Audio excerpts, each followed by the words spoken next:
सुप्रभात बच्चों, कैसे हैं आप सभी। मैं आशा करती हूँ कि आप सभी अच्छे होंगे, अपने घर पर होंगे और स्वस्थ होंगे। मैं कृपाली पीजीटी हिंदी विषय से स्प्रिंगडेल सीनियर सेकेंडरी स्कूल में आप सभी का स्वागत करती हूँ। आज हम पढ़ेंगे कक्षा 6 की पाठ संख्या 9, जिसका नाम है श्रेय। श्रेय का अर्थ होता है किसी भी काम को करने के बाद उसका यश प्राप्त होना, प्रशंसा, तारीफ। तो श्रेय किसी और को मिलना या फिर खुद के लिए श्रेय, दोनों के लिए ही इस्तेमाल होता है। तो संवादात्मक शैली में लिखी गई है ये कविता और लिखी है ये अज्ञेय ने कि झूठी बड़ाई पाकर प्रसन्न होने की बजाय वास्तविकता उजागर करना ही श्रेयस्कर है। झूठी बड़ाई पाकर यानी झूठी प्रशंसा से प्रसन्न होने की बजाय हम जो वास्तविकता में किसी की प्रशंसा करते हैं वही श्रेयस्कर है, यानी कि वही प्रशंसा के लायक है। पेड़ की पत्तियों ने किस विनम्रता से, सहजता से सारा श्रेय मिट्टी को दे दिया, जिसे सुनकर प्रशंसक को भी चुप रह जाना पड़ा।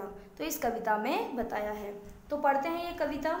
कहा किसी ने पेड़, तुम इतने बड़े हो, इतने कड़े हो, न जाने कितने वर्षों से आंधी पानी में सीधे खड़े हो, और हाँ, सिर ऊंचा किए अपनी जगह पर अड़े हो। कोई कहता है पेड़ को कि हे पेड़, तुम कितने बड़े हो, यानी कि तुम बहुत ही विशाल हो, कितने कड़े हो, यानी तुम आसानी से टूट नहीं सकते, एकदम कड़ी के समान हो तुम।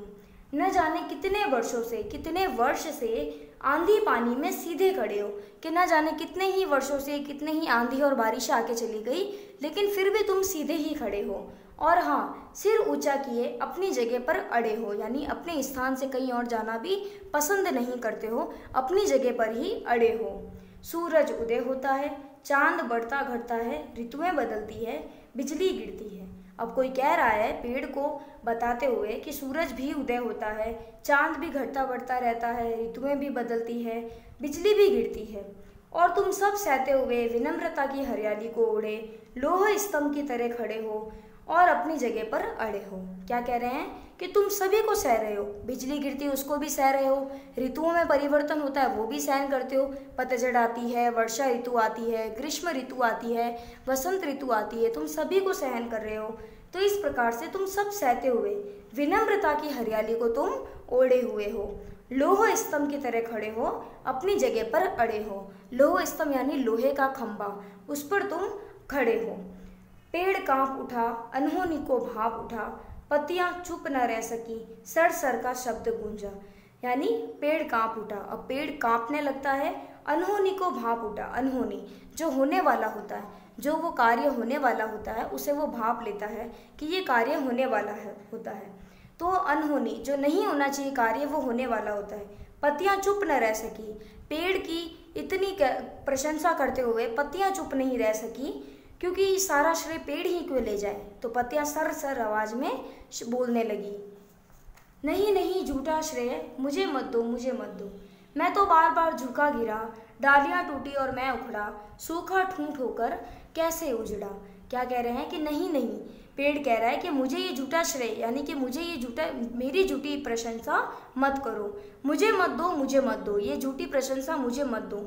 मैं तो बार बार झुका हूँ, यानी मैं तो बार बार झुका हूँ, तेज आंधी में भी मैं झुका हूँ, गिरा हूँ, मेरी डालियाँ भी टूटी है और मैं पूरी तरीके से उखड़ा भी हूँ। सूखा ठूंठ होकर कैसे उजड़ा, यानी सूखा ठूंठ, ठूंठ क्या होता है, जिसके पत्ते नहीं होते, बिल्कुल जो एक बूढ़े के समान हो जाता है।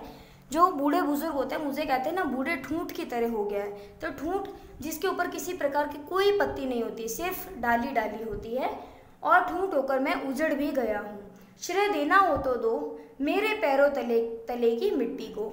अब पेड़ कहता है कि यदि आपको प्रशंसा करनी ही है तो मेरे पैरों तले की मिट्टी की करो, जिसने ना जाने कैसे मेरी जड़ों को अपनी गोद में संभाल कर रखा है। क्या कह रहे हैं कि न जाने उस मिट्टी ने अपनी गोद में मुझे किस तरीके से, मेरी जो जड़ें हैं उसे अपनी गोद में किस प्रकार से संभाल कर रखा है। यदि सबसे अधिक प्रशंसा के लायक है तो वो ये है मिट्टी। मिट्टी ने ही मुझे, मेरी जड़ों को अपनी गोद में संभाल करके रखा हुआ है। तो वो कह रहे हैं कि ना तो आप मेरी प्रशंसा करो, उस पर पत्तियां भी बोल जाती है, पत्तियों को भी गुस्सा आ जाता है, तो बोलते हैं कि नहीं नहीं, पेड़ बोलता है कि ये श्रेय मुझे मत दो, अगर ये श्रेय देना है तो आप मिट्टी को दीजिए। मिट्टी क्या है, जो मुझे हर वक्त हर परिस्थितियों में, ऋतुएं बदलती है, चाहे कितना भी खराब मौसम होता है, कितना भी भयंकर मौसम होता है, तो वो मुझे संभाले हुए है।